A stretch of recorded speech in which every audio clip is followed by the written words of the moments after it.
Pag magkapera tayo, ipa-project natin yung XRM natin. Kawawa na. 8 years na kasi. Kaya XRM, goods pa naman yung ano. May tagas lang dito. Yan, may tagas din na or replace po yung gasket.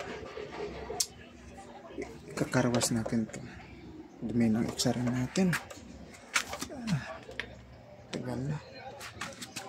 Ito po yung gamit natin sa trabaho 8 years ago. Kinakalawang na yung ano, MDL. Ano yung XRM. Tingnan niyo po yung telescopic. Hindi na po ito gumagana. Dahil kailangan po i-rewiring. Ito po yung tumatagas. Budget na lang po yung kulang.